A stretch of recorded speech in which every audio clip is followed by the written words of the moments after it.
नमस्ते. केदार सीकर सनातन संस्कार चॅनलमध्ये आपले सहर्ष स्वागत आहे. आज आपण ऐकणार आहोत भगवद्गीता मराठी भाष्य पुस्तक वाचन भाग क्रमांक 7, म्हणजे ज्याला आपल्या सिरीजचं नाव आहे BGM-007. पुन्हा एकदा नाव सांगतो, भगवद्गीता मराठी भाष्य पुस्तक वाचन भाग क्रमांक 7. प्रत्यक्ष भागाला सुरुवात करण्यापूर्वी आपल्याला काही विनंती आहेत. पहिली विनंती आहे की ह्याच उपक्रमाचे आत्तापर्यंत 6 भाग झालेले आहेत. ते भाग मी ऑलरेडी यूट्यूब आणि ऑटोप्लेवर अपलोड केलेले आहेत.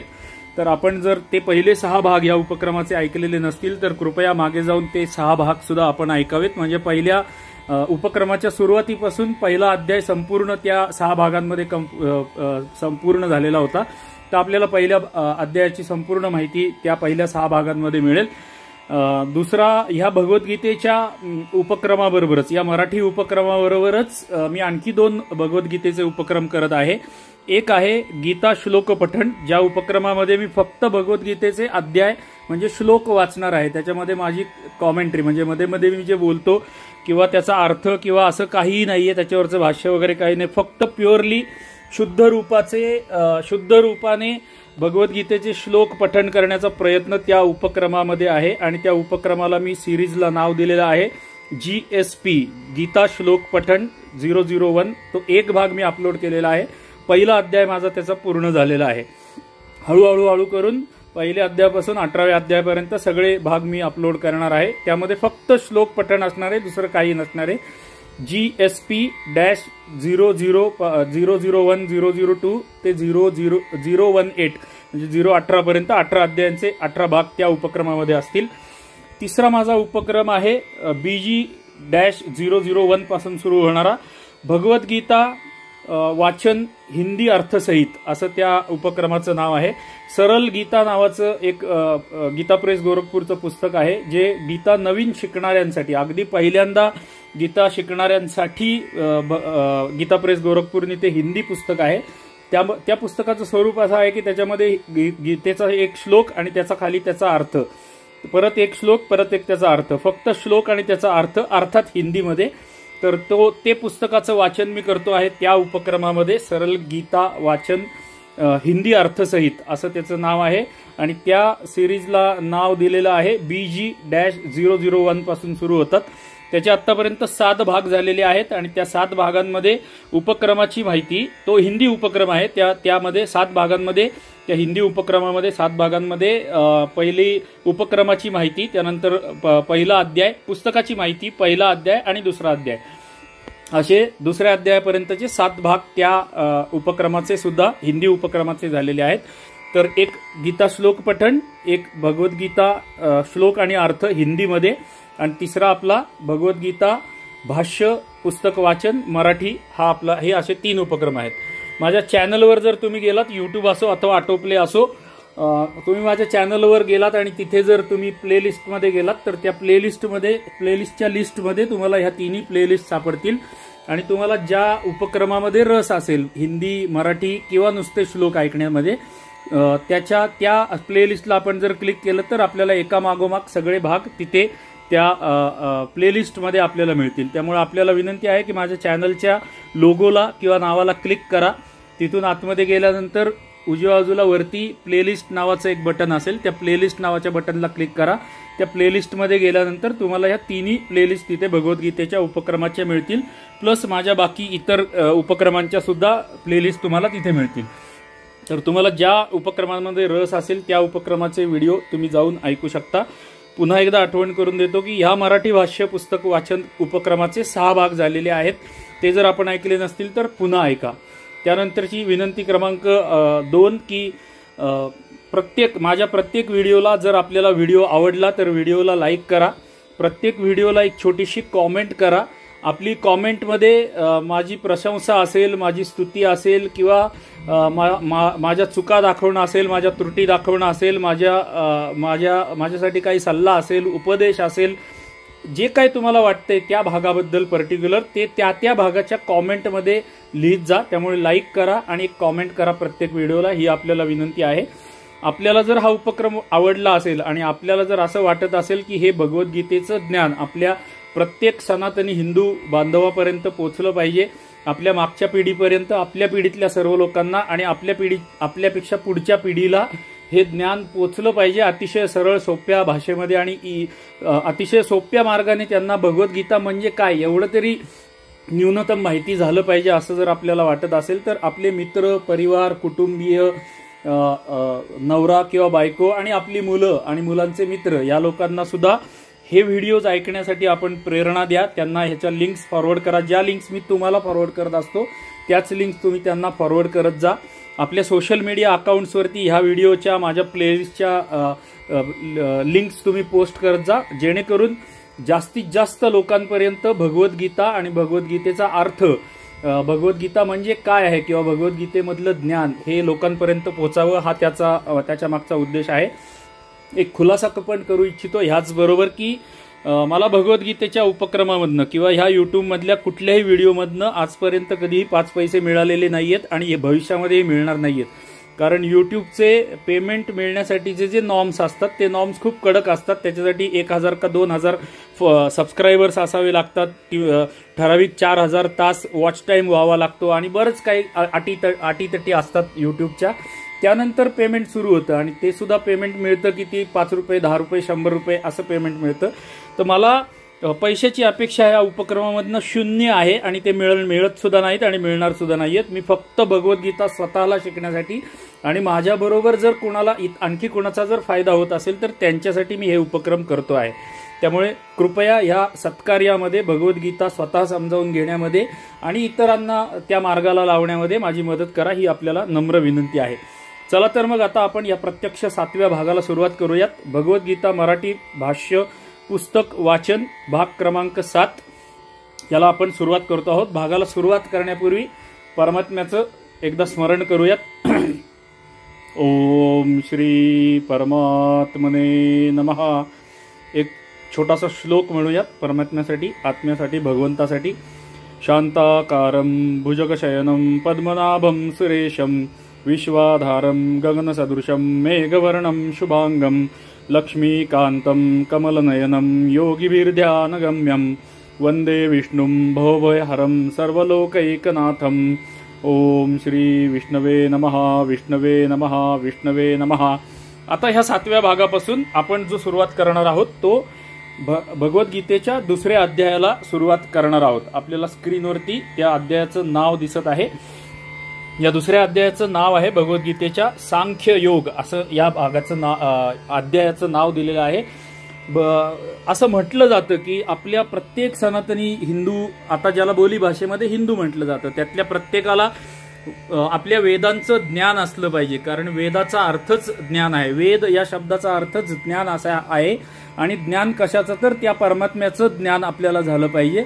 आणि वेदाचं ज्ञान प्रत्येकाला म्हणजे ते ज्ञान प्रत्येकापर्यंत असलं पाहिजे, पोचलं पाहिजे असं म्हटलं जातं. प्रत्येकाला ते ज्ञान माहिती पाहिजे. आपल्या वेदांमध्ये काय लिहिलेलं आहे हे प्रत्येकाला माहिती पाहिजे. जर वेद जाणून घ्यायला, वेद समजावून घ्यायला आजकालच्या जगामध्ये कोणालाच वेळ नसतो, तर वेद आपल्याला जाणून घेणं शक्य नसेल तर निदान भगवद्गीता तरी आपल्याला माहिती पाहिजे. भगवद्गीता आपल्याला अवगत पाहिजे. भगवद्गीतेमधला प्रत्येक अध्याय, प्रत्येक श्लोक आणि त्याचा अर्थ आणि भगवद्गीतेमध्ये सांगितलेलं ज्ञान आपल्याकडे असलं पाहिजे असं म्हटलं जातं. आणि त्याहूनही पुढे जाऊन असं म्हटलं जातं की वेदांचं सार हे गीतेमध्ये भगवंतांनी सांगितलेलं आहे आणि भगवद्गीतेचं सार ह्या 2ऱ्या अध्यायामध्ये आहे. म्हणजे सांख्ययोगामध्ये भगवद्गीतेचं सार आहे, म्हणजे वेदांचं सार गीतेमध्ये आणि गीतेचं सार या 2ऱ्या अध्यायामध्ये आहे, सांख्ययोग नावाच्या अध्यायामध्ये आहे. त्यामुळे अत्यंत अत्यंत अत्यंत महत्त्वाचा हा अध्याय आहे. त्यामुळे ह्या अध्यायाचे व्हिडिओज इथून पुढे जितके काही होतील ते मन देऊन आपण ऐकावेत अशी विनंती आहे. मगाशी तुम्हाला सांगण्याचं एक विसरलो मी की आपल्यापैकी काही लोकांना असं वाटेल की मी जे वाचतो आहे किंवा बोलतो आहे ते खूप फास्ट आहे. काही लोकांना असं वाटेल की खूप फास्ट बोलणं होतंय, समजत नाहीये, जरा स्लो असतं तर बरं झालं असतं. म्हणजे दोन्ही प्रकारच्या प्रतिक्रिया मला येतात. तर त्यासाठी यूट्यूबवरती एक सोय असते. आपण जर व्हिडिओ प्ले केल्यानंतर उजव्या बाजूला वरती एक 3 डॉट असतात, त्याला क्लिक केलं तर आतमध्ये प्लेबॅक स्पीड नावाचं एक ऑप्शन येतं यूट्यूबवरती आणि त्या प्लेबॅक स्पीडमध्ये जाऊन आपण यूट्यूबवरती जे व्हिडिओ बघतो किंवा ऐकतो त्यांचा स्पीड म्हणजे वेग कमी जास्त करू शकतो. तर तुम्हाला जर फार फास्ट माझं बोलणं वाटत असेल तर तुम्ही स्लो करून ऐकू शकता. जर माझं बोलणं खूप स्लो वाटत असेल, तुम्हाला वेळ वाचवायचा असेल, फास्ट गो थ्रू करायचं असेल, तर तुम्ही व्हिडिओचा स्पीड वाढवून सुद्धा यूट्यूबवरती ऐकू शकता. आणि माझे प्रत्येक व्हिडिओ एकदा ऐकून कदाचित समजणार नाहीत, त्यामुळे प्रत्येक व्हिडिओ किमान 2दा ऐकावा थोडासा वेळ काढून, ही आपल्याला नम्र विनंती आहे. चला तर मग सुरुवात करूया प्रत्यक्ष दुसरा अध्याय वाचायला, ज्याचं नाव आहे सांख्ययोग. आता अध्यायाचं नाव, पुस्तक वाचन आता आपण प्रत्यक्ष सुरू करतो आहोत. अध्यायाचं नाव, या अध्यायामध्ये शरणागत अर्जुनाने स्वतःचा शोक नाहीसा होण्यासाठी निश्चित उपाय विचारल्यावर प्रथमतः भगवंतांनी 30व्या श्लोकापर्यंत आत्मतत्वाचे वर्णन केले आहे. सांख्ययोगाच्या साधनेमध्ये आत्मतत्वाचे श्रवण, मनन आणि निश्चित ध्यान निधिध्यासनच मुख्य आहे. जरी या अध्यायात 30व्या श्लोकानंतर स्वधर्माचे वर्णन करून कर्मयोगाचे स्वरूपही सांगितले आहे, तरी उपदेशाचा आरंभ सांख्ययोगाने झालेला आहे व आत्मतत्वाचे वर्णन इतर अध्यायांपेक्षा अधिक विस्ताराने आलेले आहे. म्हणून या अध्यायाचे नाव सांख्ययोग असे ठेवले आहे. या अध्यायाची आणखी एक विशेषता आहे, आपण प्रत्यक्ष श्लोक वाचायला सुरुवात केल्यानंतर आपल्या लक्षात येईल. या अध्यायाची आणखी एक विशेषता आहे की या अध्यायापासून प्रत्यक्ष भगवंत बोलायला सुरुवात करतात, म्हणजे उपदेश द्यायला सुरुवात करतात अर्जुनाला. तर भगवंताचा उपदेश या अध्यायापासून आपल्याला शिकायला मिळणार आहे. पुढे अध्यायाचा सारांश त्यांनी लिहिलेला आहे. या अध्यायाच्या पहिल्या श्लोकात संजयाने अर्जुनाच्या विषादाचे वर्णन केलेले आहे. दुसऱ्या व तिसऱ्या श्लोकात भगवान श्रीकृष्णांनी अर्जुनाच्या मोहाची भीरुतायुक्त विषादाची निंदा करीत त्याला युद्धासाठी प्रोत्साहित केले आहे. चौथ्या व 5व्या श्लोकामध्ये अर्जुनाने भीष्म, द्रोण इत्यादी पूज्य गुरुजनांना मारण्यापेक्षा भिक्षांनाने उदरनिर्वाह करणे श्रेष्ठ आहे असे सांगितले आहे. आता जसं आपण पहिल्या भागामध्ये बघितलं होतं, तसंच ह्या दुसऱ्या अध्यायाच्या सुरुवातीला ह्या दुसऱ्या अध्यायाचा सारांश आपल्याला श्लोकनिहाय सारांश किंवा श्लोकांचा ब्रेकअप, ज्याला आपल्या बोलीभाषेमध्ये इंग्रजी आपल्याला जास्त चांगलं समजतं, ब्रेकअप ज्याला म्हटलं जातं, तो ब्रेकअप इथं सारांशामध्ये त्यांनी सुरुवातीला सांगितला आहे. जेणेकरून आपल्याला जर कुठली एखादी गोष्ट शोधाविषयी वाटली, एखादा विषय भगवद्गीतेमधला शोधावासा वाटला, तर आपल्याला पटकन सापडावा आणि सारांश माहिती असावा प्रत्येक अध्यायाचा. म्हणून त्यांनी हे प्रत्येक अध्यायाच्या सुरुवातीला दिलेलं आहे. पुढे ते म्हणतात, 6व्या श्लोकात युद्ध करायचे की नाही याविषयी संदेह व्यक्त करून 7व्या श्लोकामध्ये मोह व भीरुता किंवा कातरता या दोषांचे वर्णन करीत भगवंताला शरण जाऊन त्याला कल्याणस्प्रद उपदेश करण्याविषयी अर्जुनाने प्रार्थना केलेली आहे. 8व्या श्लोकामध्ये त्रैलोक्याचे निष्कंटक राज्य प्राप्त करूनही शोकापासून सुटका होणार नाही असे सांगून अर्जुनाने वैराग्याचा भाव प्रदर्शित केलेला आहे. त्यानंतर 9व्या व 10व्या श्लोकात संजयाने सांगितले आहे की अर्जुन युद्ध करणार नाही असे सांगून तो गप्प झाला आणि त्यावर भगवंत हसत बोलू लागले. 11व्या श्लोकामध्ये भगवंतांनी उपदेशाचा प्रारंभ करून 12व्या व 13व्या श्लोकामध्ये आत्म्याची नित्यता आणि निर्विकारिता यांचे निरूपण केले आहे. 14व्या श्लोकामध्ये सर्वच भोग अनित्य असल्याचे सांगून सुखदुःखादी द्वंद्वे सहन करण्यास सांगितले आहे. सुखदुःखादी द्वंद्वे, आता आपण मागच्या काही भागांमध्ये मी वारंवार बोलत होतो त्याप्रमाणे भगवद्गीता हे आपल्या जीवनाला लावून घ्यायची आहे. आपल्याला अर्जुनाच्या जागी स्वतःला ठेवून कौरवांच्या जागी आपले विकार, आपले स्वभाव दोष किंवा आपले विकार, आपले चुकीचे विचार आणि आपली आसक्ती या सगळ्यांना ठेवून भगवद्गीता आपल्या जीवनाला लागू करून घ्यायची आहे.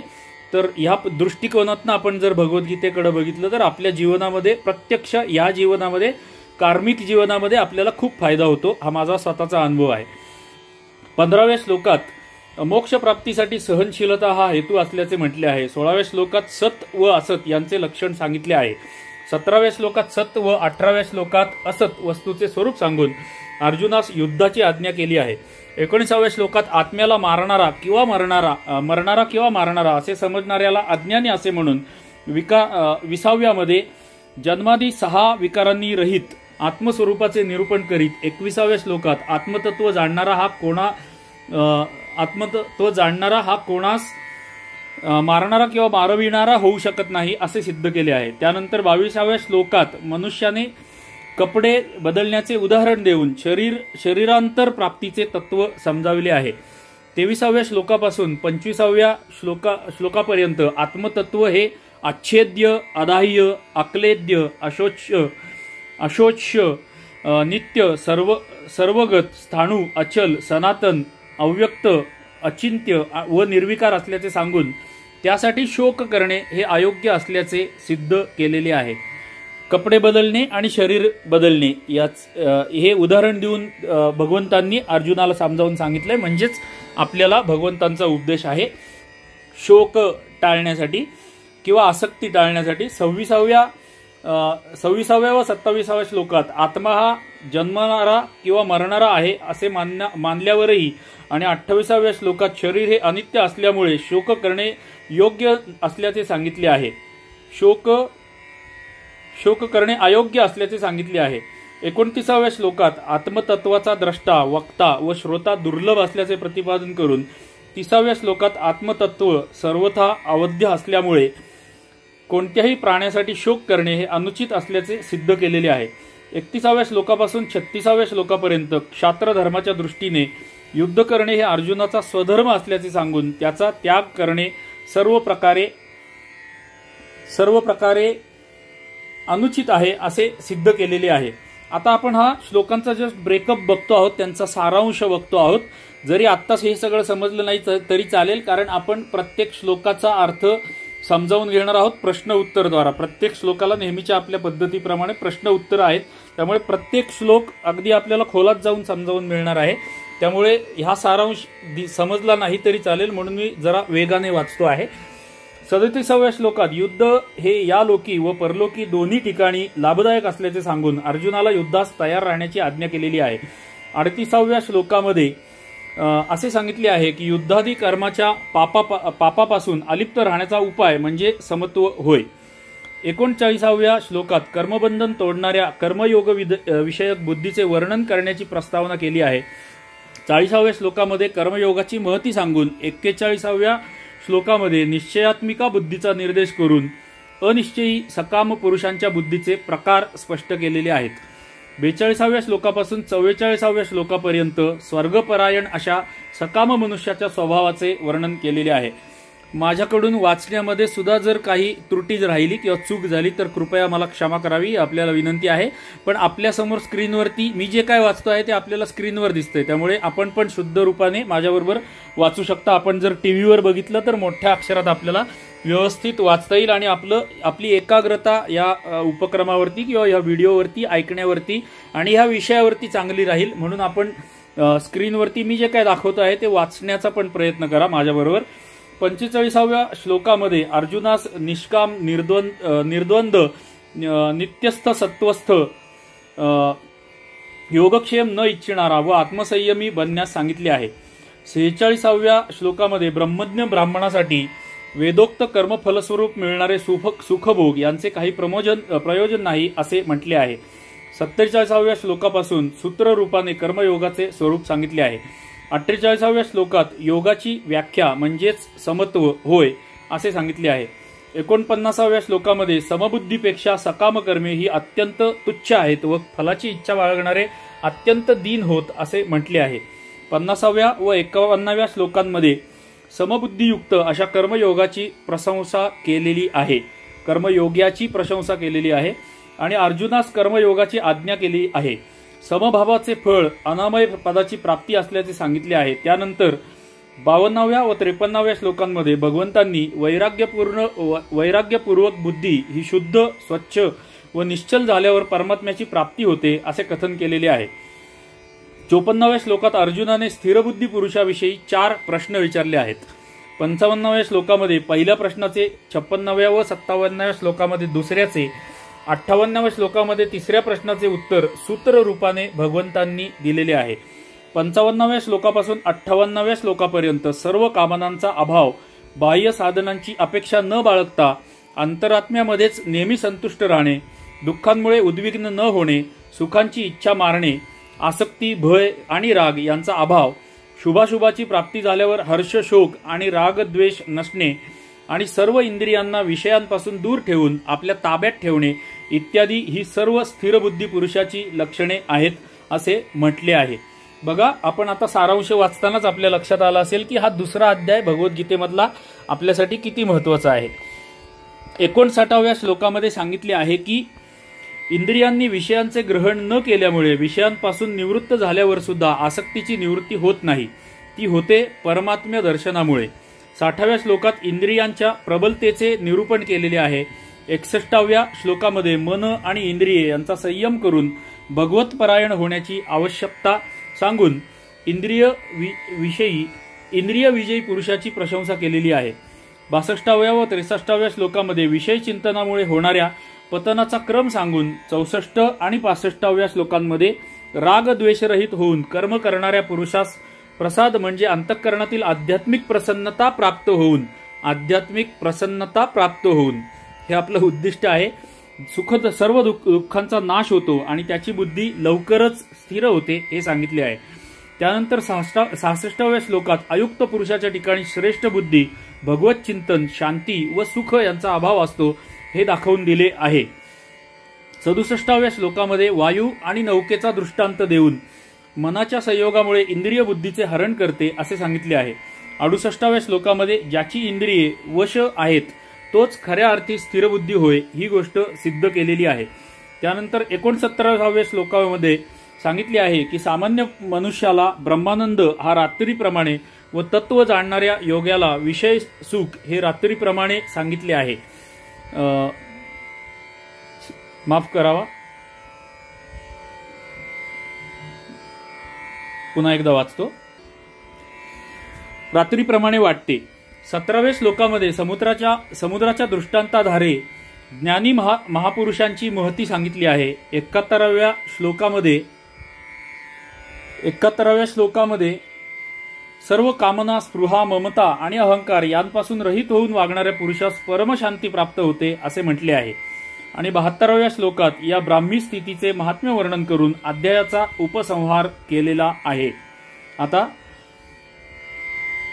पहिला श्लोकापासून सुरुवात करतो आहोत. भगवद्गीता, श्रीमद भगवद्गीता मराठी भाष्य वाचन या उपक्रमामधला दुसरा अध्याय सांख्ययोग, त्यातला पहिला श्लोक आपण दुसऱ्या अध्यायातला पहिला श्लोक आता आपण वाचन सुरू करीत आहोत.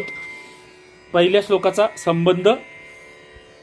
पहिल्या अध्यायात गीतेच्या उपदेशाची प्रस्तावना म्हणून दोन्ही सैन्यातील जे महारथी आहेत त्यांचे शंखध्वनीचे वर्णन करून कृष्णाने अर्जुनाचा रथ दोन्ही सैन्याच्या मध्यभागी उभा केला असल्याचे सांगितले होते. त्यानंतर दोन्ही सैन्यातील स्वजन समूह पाहून शोक व मोहामुळे अर्जुन युद्धापासून निवृत्त होऊन शस्त्रास्त्रे टाकून विषाद करीत बसला असे सांगून अध्यायाची समाप्ती केली होती. अशा स्थितीत भगवान श्रीकृष्णांनी अर्जुनास काय सांगितले व कशा प्रकारे त्याला युद्धासाठी प्रवृत्त केले हे सर्व सांगण्याची गरज असल्यामुळे संजय अर्जुनाच्या स्थितीचे वर्णन करीत दुसऱ्या अध्यायाचा प्रारंभ करीत आहे.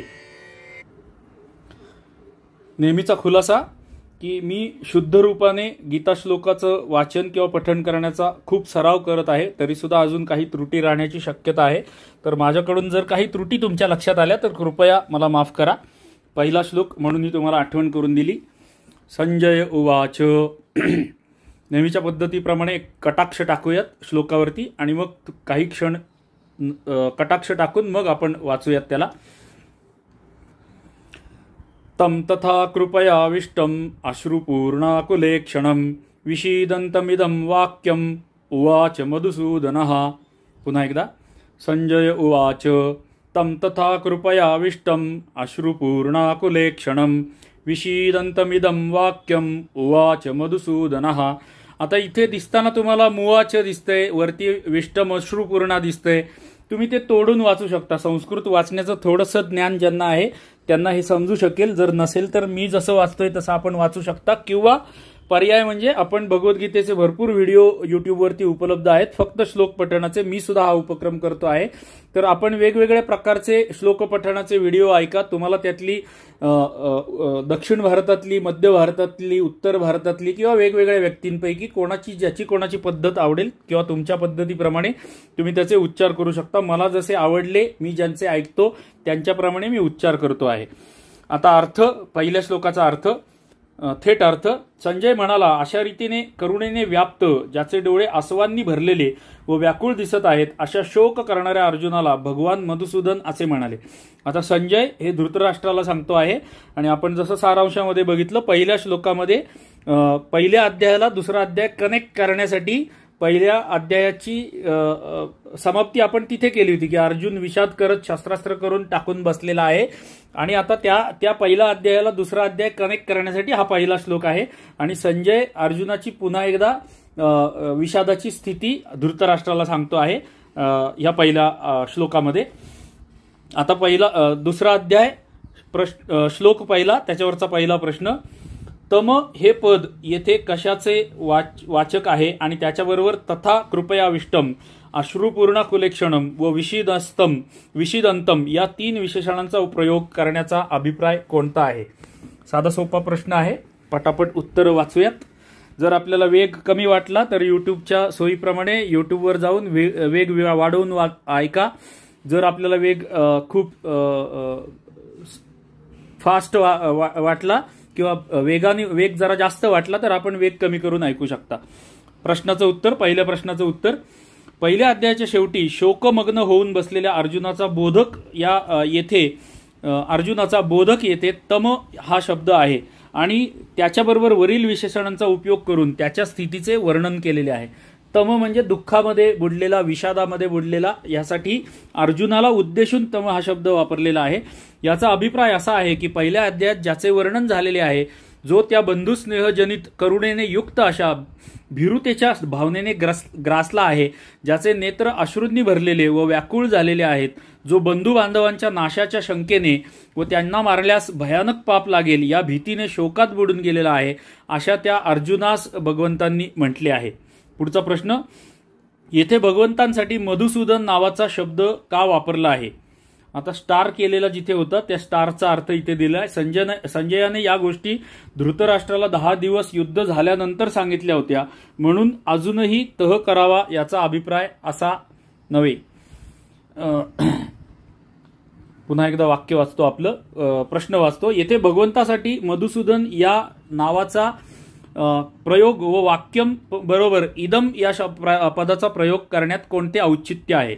उत्तर, भगवंताच्या मधुसूदन या नावाचा प्रयोग करून व वाक्यम बरोबर इदम विशेषण वापरून संजयाने धृतराष्ट्रास सावध केले आहे.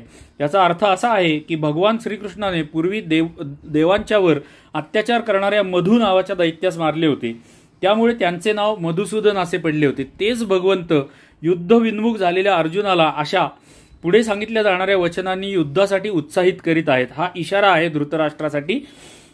पुढे म्हणून मधुसूदन नाव वापरलेलं आहे. पुढे, अशा अवस्थेत तुमच्या पुत्रांचा विजय कसा होणार? कारण तुमचे पुत्र सुद्धा अत्याचारी आहेत आणि अत्याचारांचा नाश करणे हे भगवंताचे काम आहे. म्हणून आपल्या पुत्रांना समजावून सांगून अजूनही तुम्ही तह कराल तर त्यांचा संहार थांबेल.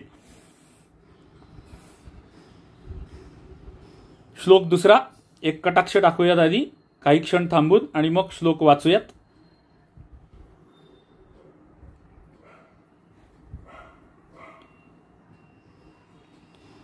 श्री भगवान उवाच कुतस्त्वा कश्मलमिदं विषये समुपस्थितम् अनार्यजुष्टमस्वर्ग्यम् अकीर्तिकरमर्जुन. पुन्हा एकदा, कुतस्त्वा कश्मलमिदं विषमे समुपस्थितम् अनार्यजुष्टमस्वर्ग्यम् अकीर्तिं करमर्जुन. पुन्हा एकदा, कुतस्त्वा कश्मलमिदं विषमे समुपस्थितम् अनार्यजुष्टमस्वर्ग्यम् अकीर्ति करमर्जुन. पुन्हा एकदा, कुतस्त्वा कश्मलमिदं विषमे समुपस्थितम् अनार्यजुष्टमस्वर्ग्यम् अकीर्तिं करमर्जुनम. क्षमा असावी. पुन्हा एकदा, कुतस्त्वा कश्मलमिदं विषमे समुपस्थितम् अनार्यजुष्टमस्वर्ग्यम् अकीर्तिं करमर्जुन. कुतस्त्वा कश्मलमिदं विषमे समुपस्थितम् अनार्यजुष्टमस्वर्ग्यम् अकीर्तिकरम अर्जुन. ठीक आहे. अर्थ, दुसऱ्या श्लोकाचा अर्थ, दुसरा अध्याय, दुसरा श्लोक. श्री भगवान म्हणाले, हे अर्जुना, या भलत्याच वेळी हा मोह तुला कशामुळे उत्पन्न झाला? कारण हा थोरांनी न आचरलेला, स्वर्ग न मिळवून देणारा आणि कीर्तिकारकही नाही. पुन्हा एकदा आठवण की शुद्ध रूपाने श्लोक म्हणणे हा या आपल्या उपक्रमाचा उद्दिष्ट नाहीये. शुद्ध रूपाने श्लोक म्हणण्याचा प्रयत्न मी त्या दुसऱ्या उपक्रमामध्ये करत आहे, ज्याचं नाव आहे गीता श्लोक पठण, GSP ज्याला नाव दिलेलं आहे मी.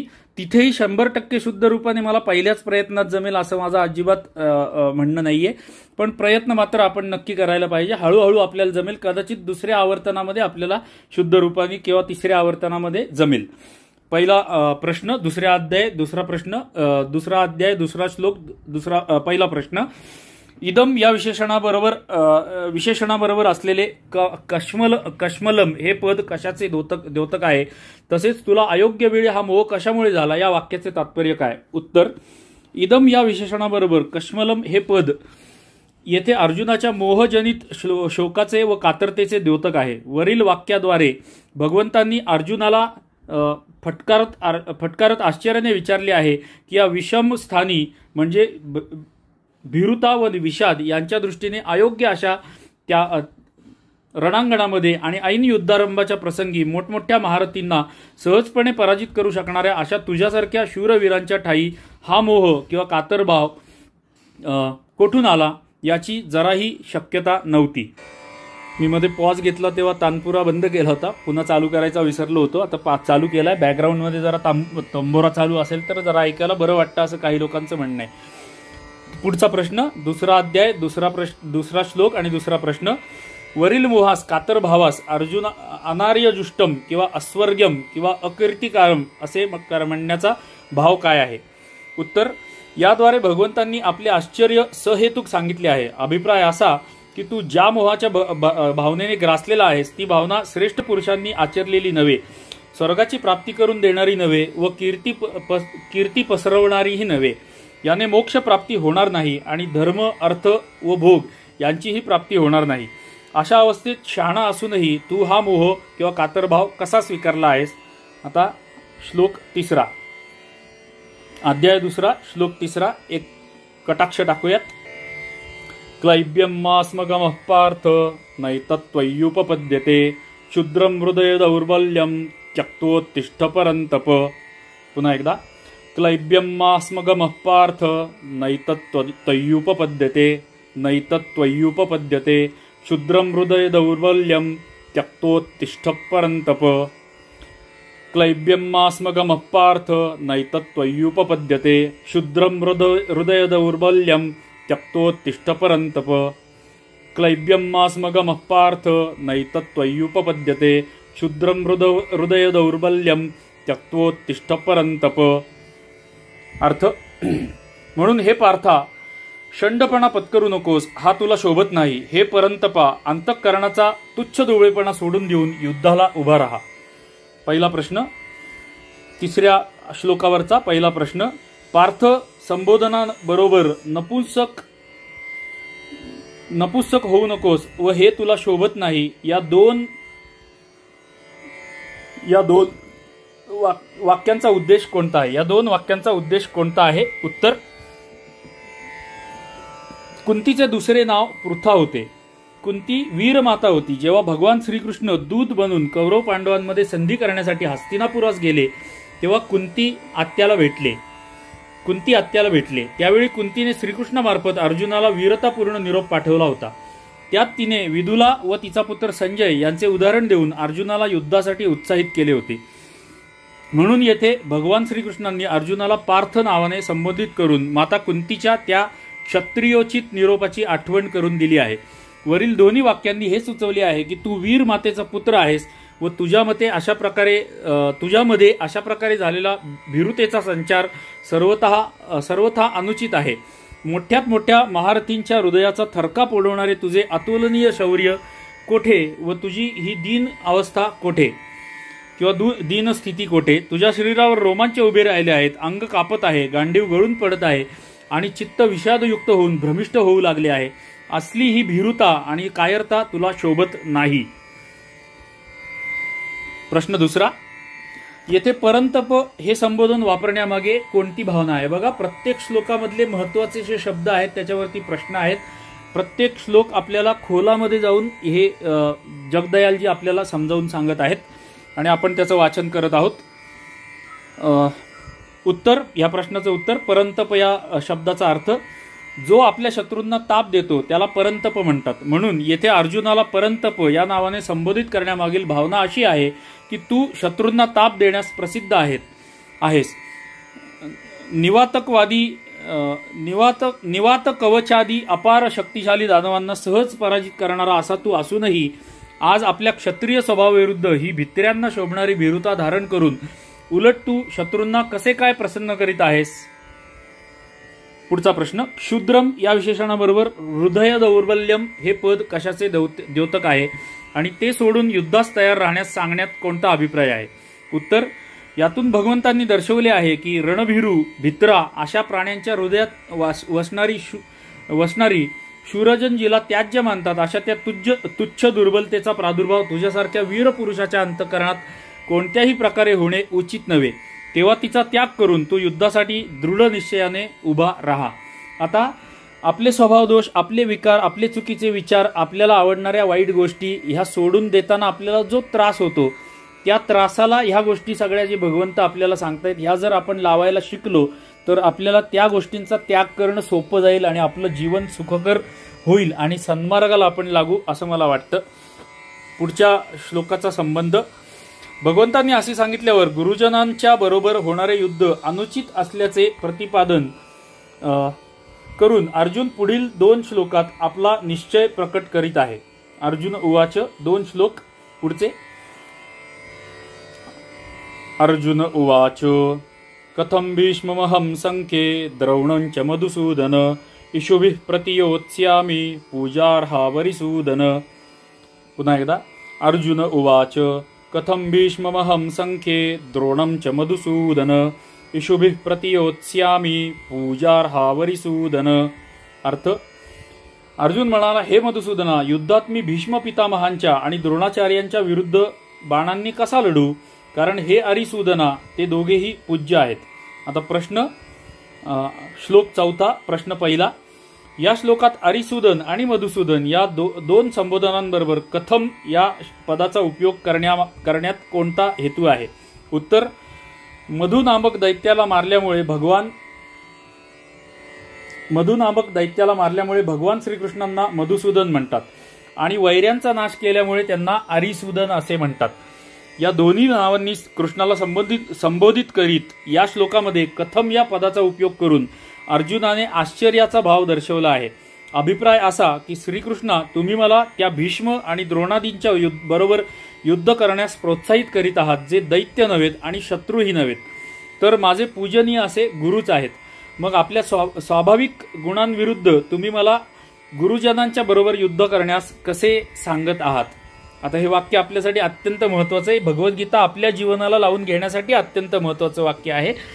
मग आपल्या स्वाभाविक गुणांविरुद्ध तुम्ही मला गुरुजनांच्या बरोबर युद्ध करण्यास कसे सांगत आहात, म्हणजे ते आपले स्वाभाविक गुण जे आहेत किंवा गुणदोष म्हणूयात, आपण स्वाभाविक दोष म्हणूयात, स्वभाव दोष ज्याला म्हणूयात, हे आपल्याला आपले गुरुजन किंवा आपले प्रिय वाटत असतात आणि त्यांच्याबरोबर मी युद्ध कसा करू असे भगवंत मला कसे सांगतात, असा प्रश्न आपल्याला पडण्याची शक्यता आहे। अशा प्रकारे भगवद्गीता आपल्या जीवनाला लावून घ्यायची आहे। पुढे, हे घोर पापकर्म मी कसे करू शकेन।